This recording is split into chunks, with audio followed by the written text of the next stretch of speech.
जय Hind dear student, welcome to online class of Shri Ram public school.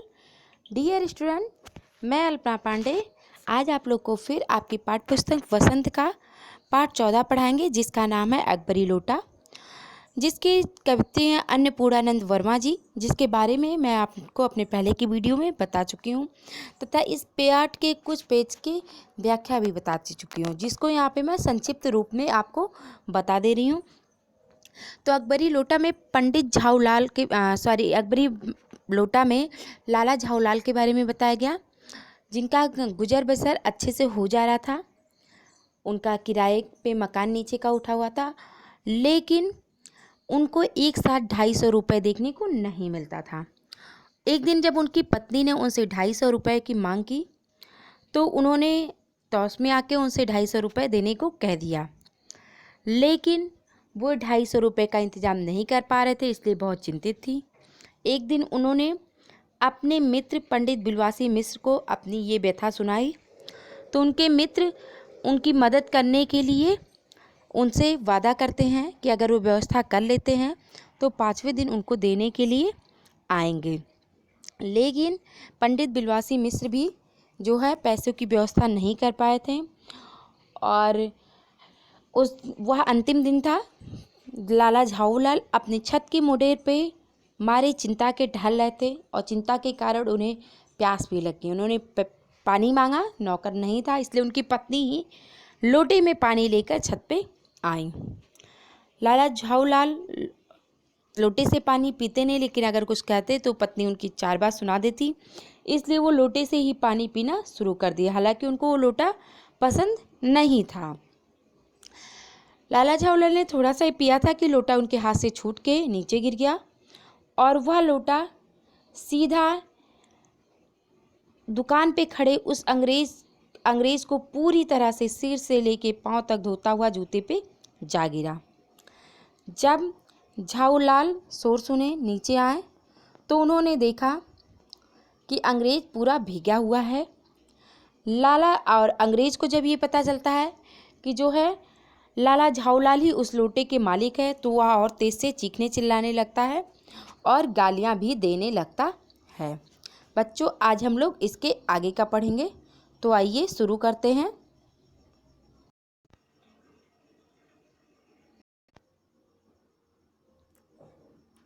इसी समय पंडित बिलवासी मिश्र भीड़ को चीरते हुए आंगन में आते दिखाई देते हैं। उन्होंने आते ही पहला काम यह किया कि उस अंग्रेज को छोड़कर जितने आदमी आंगन में घुस आए थे सबको बाहर निकाल दिया।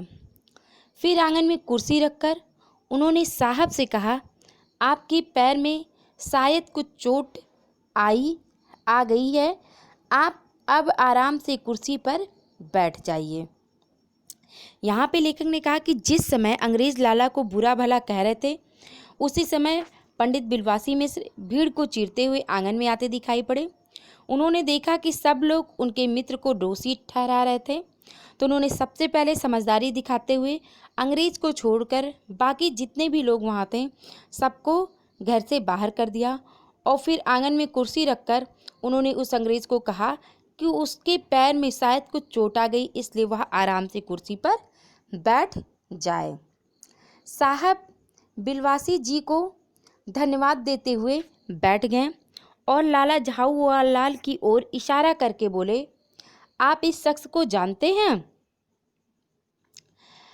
बिल्कुल नहीं, और मैं ऐसे आदमी को जानना भी नहीं चाहता जो निरीह रात चलतों पर लोटे के वार करे।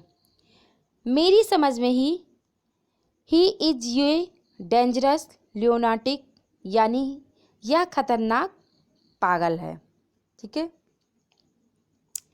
तो यहाँ पे लेखक ने कहा है कि जब पंडित बिलवासी मिश्र ने अंग्रेज को बैठने को कहा, तो अंग्रेज बिलवासी जी को धन्यवाद देते हुए बैठ गया, और लाला झाऊलाल की ओर इशारा करके अंग्रेज ने बिलवासी जी से पूछा कि वे लाला को जानते हैं। इस पर बिलवासी जी बिल्कुल मुकर गए और कहते हैं कि वे लाला को बिल्कुल नहीं जानते, और ना ही ऐसे आदमी को जानना चाहते हैं जो राह चलते व्यक्तियों को लोटे से चोट पहुंचाए।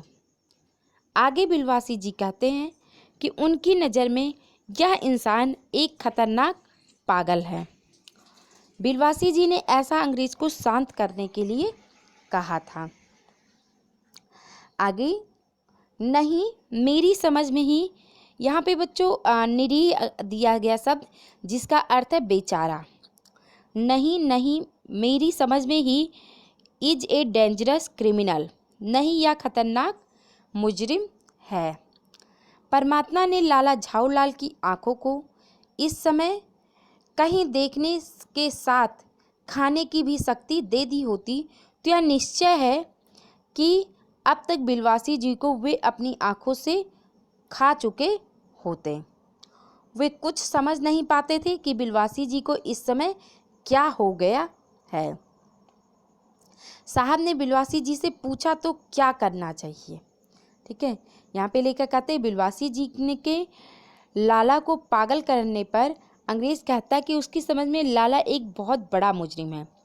लेखक आगे कह रहे हैं कि उस समय लाला को देखने से लग रहा था कि अगर परमात्मा ने लाला झाऊलाल की आंखों को इस समय देखने के साथ खाने की भी शक्ति दे दी होती तो यह निश्चय था कि अब तक वह बिलवासी जी की अपनी आंखों से खा चुके होते, क्योंकि लाला को समझ नहीं आ रहा था कि बिलवासी जी लाला के मित्र हैं या अंग्रेज के। ठीक है, वे कुछ समझ पाते कि बिलवासी जी को इस समय क्या हो गया था। ठीक है, तो उससे पहले जो है लेखक कह रहे हैं कि बिलवासी जी लाला का साथ देने के बजाय उस अंग्रेज का साथ दे रहे थे। तो लाला को कुछ भी समझ नहीं आ रहा था कि बिलवासी जी को इस समय क्या हो गया है। अंग्रेज ने बिलवासी जी से पूछा तो अब उसे क्या करना चाहिए। आगे लेखक कहते हैं पुलिस ने में इस मामले की रिपोर्ट कर दीजिए जिससे यह आदमी फौरन हिरासत में ले लिया जाए। पुलिस स्टेशन है कहाँ? पास ही है, चलिए मैं बताऊं। चलिए अभी चला, आपकी इजाज़त हो तो मैं इस लोटे को इस आदमी से खरीद लूं। क्यों जी, बेचोगे? मैं 50 रुपये तक इसके दाम दे सकता हूं। अंग्रेज ने जब बिलवासी जी से पूछा तो उसे क्या करना चाहिए, तो इस पर पंडित बिलवासी मिश्र ने अंग्रेज व्यक्ति को सलाह दी कि पुलिस थाने में चलकर रिपोर्ट कर देते हैं और लाला के खिलाफ शिकायत दर्ज करते ताकि इस आदमी को तुरंत गिरफ्तार कर लिया जाए। इस सलाह पर अंग्रेज पूछता है कि पुलिस स्टेशन कहाँ है। बिलवासी जी कहते हैं पास ही में है। अंग्रेज कहें तो उन्हें वहाँ तक पहुँचा दे। अंग्रेज भी कहता है कि ठीक है, तुरंत चलते हैं और इसे सजा दिलवाते हैं। अब बिलवासी जी अंग्रेज को कहते हैं कि वह अभी तुरंत उसके साथ पुलिस थाने चलेगा, परंतु फिर बिलवासी जी कहते हैं अगर उस अंग्रेज की इजाज़त हो तो आप पहले इस लाला से लोटा खरीद लें। पंडित बिलवासी जी लाला से पूछते हैं क्या वह इस लोटे को बेचने के लिए तैयार है। वह इसके 50 रुपये देने के लिए तैयार है। लाला झाऊलाल तो चुप रहे, पर साहब ने पूछा इस रद्दी लोटे के 50 रुपये क्यों दे रहे हैं। लेखक कहते हैं कि लाला झाऊलाल अपने मित्र की इस तरह की योजना को चुपचाप खड़े देख रहे थे और अंग्रेज व्यक्ति ने बिलवासी जी से उस बेकार बदसूरत लोटे की इतनी बड़ी कीमत देने के पीछे वजह पूछी कि वे इस बदसूरत लोटे के 50 रुपये क्यों दे रहे हैं। तब आगे लेकर कह रहे हैं कि आप इस लोटे को रद्दी बताते हैं। आश्चर्य में मैं तो आपको एक विज्ञ और सुशिक्षित आदमी समझता था। ठीक है, यहाँ विज्ञ का अर्थ है बच्चों ज्ञानी और सुशिक्षित का अर्थ है पढ़ा लिखा। लेखक यहाँ कह रहे हैं कि बिलवासी जी बहुत ही चतुराई से और समझदार व्यक्ति थे, इसलिए उन्होंने अंग्रेज को अपने झांसे में अपने उसमें लेने के लिए कहते हैं कि मैं तो समझता था कि आप बहुत ज्ञानी हैं, बहुत पढ़े लिखे व्यक्ति हैं, आप अवश्य ही बात को समझते होंगे। तब आगे लिख कर हैं आखिर बात क्या है, कुछ बताइए भी। जनाब यह ऐतिहासिक लोटा जान क्या पड़ता, मुझे पूरा विश्वास है यह वह प्रसिद्ध अकबरी लोटा है जिसकी तलाश में संसार भर के म्यूजियम परेशान हैं। तब लेखक कहते हैं कि जब बिलवासी जी ने वह बदसूरत लोटा खरीदने की बात की तो अंग्रेज ने आके जानना चाहा कि आखिर बात क्या है, वह यह बदसूरत लोटा क्यों खरीदना चाहता है। अंग्रेज की उत्सुकता देखकर बिलवासी जी उससे कहते हैं कि उसे लगता है कि यह एक ऐतिहासिक लोटा है, ऐसा उसे पूरा विश्वास है, और यह वह प्रसिद्ध अकबरी लोटा जिसकी तलाश में संसार भर के म्यूजियम परेशान और दुनिया भर के लोगों को अपने म्यूजियम में उसे रखने की चाहत है। क्या बात है? जी जनाब, 16वीं शताब्दी की बात है। बादशाह हुमायूं शेरशाह से हार कर भागा था और सिंध के रेगिस्तान में मारा मारा फिर रहा था। एक अवसर पर प्यासे से उसकी जान निकल रही थी। उस समय एक ब्राह्मण ने इसी लोटे से पानी पिलाकर उसकी जान बचाई थी। हुमायूं के बाद अकबर ने उस ब्राह्मण का पता लगाकर उससे इस लोटे को ले लिया और इसके बदले में इसी प्रकार के 10 सोने के लोटे प्रदान किए थे। यह लोटा सम्राट अकबर को बहुत प्यारा है था, इसी से इसका नाम अकबरी लोटा पड़ा। इस बराबर इसी से वजू करता था। सन 57 तक इसकी शाही घराने में रहने का पता है, पर इसके बाद लापता हो गया। कलकत्ता के म्यूजियम में इसका प्लास्टर का मॉडल रखा हुआ। पता नहीं यह लोटा इस आदमी के पास कैसे आया। म्यूजियम वालों को पता चले तो फैंसी दाम देकर खरीद ले जाएं। अब लेखक कह रहे हैं कि बिलवासी जी की कहानी पर अंग्रेज हैरान हो गए। ठीक है, उन्होंने जब कहा और उस लोटे के बारे में और ज़्यादा जानना चाहा तो बिलवासी जी कहानी आगे बढ़ाते हुए कहा कि यह 16वीं शताब्दी की बात है, जब बादशाह हुमायूं शेरशाह से हार कर अपनी जान बचाकर भागा था तो सिंध के रेगिस्तान में मारा मारा फिर रहा था। उस समय में उन्हें प्यास लगी थी। एक अवसर पर प्यास से उसकी जान निकल रही थी। उस समय एक ब्राह्मण ने इसी लोटे से पानी पिलाकर उसकी जान बचाई थी। बिलवासी जी ने बहुत सुंदर कहानी का वर्णन किया, जिससे अंग्रेज बहुत ही प्रभावित हो गया था और उस लोटे की ओर आकर्षित भी हो गया था। ठीक है, आगे लेखक ने कहा प्रदान एक शब्द दिया जिसका अर्थ है देना। जब हुमायूं के बाद अकबर बादशाह बने तो उन्होंने उस ब्राह्मण का पता लगा दिया और फिर ब्राह्मण ने हुमायूं को इस लोटे से पानी पिलाकर उसकी जान बचाई थी। उस ब्राह्मण से अकबर ने यह लोटा ले लिया और इसके बदले 10 सोने के लोटा दिए थे। ठीक है, आगे लेखक ने कहा है, बिलवासी जी आगे सुनाते हैं कि यह लोटा जो था सम्राट अकबर को बहुत प्यारा था और इसी कारण इसका नाम अकबरी लोटा पड़ा। यहाँ वजू का शब्द दिया। वजू का अर्थ है पूजा करने का तरीका और म्यूजियम का अर्थ होता अजायब घर। ठीक है, यहाँ पे लेकर कह रहे हैं कि यह लोटा सम्राट अकबर को जो बहुत प्यारा था इसी कारण इसका नाम अकबरी लोटा पड़ा। अकबर हमेशा इसी लोटे को पूजा करने के लिए प्रयोग करते थे।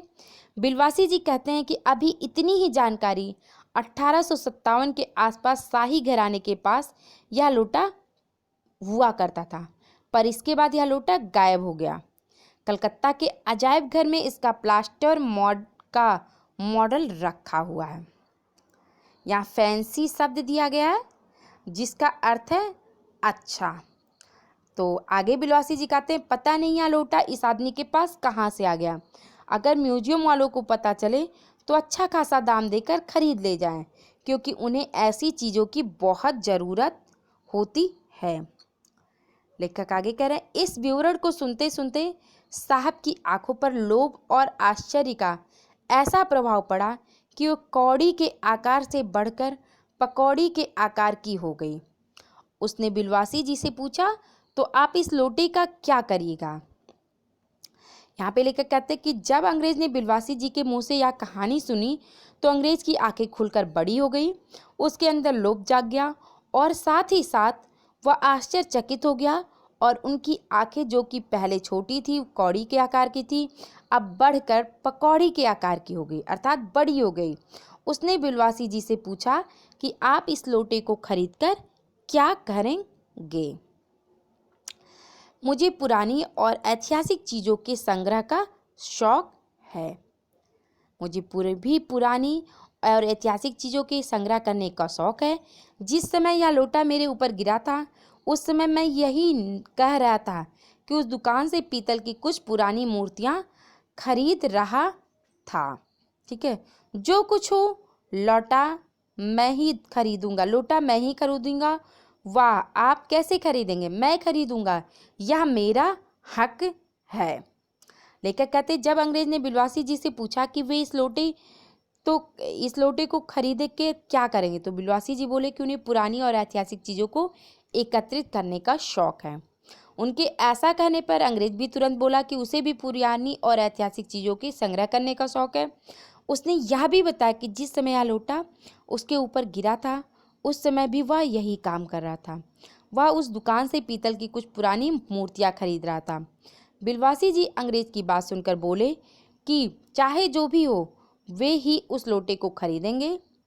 अंग्रेज उनसे बहस करने लगा कि वे उस लोटे को नहीं खरीद सकते क्योंकि उस पर केवल उसका अधिकार है, अतः वह ही उस लोटे को खरीदेगा।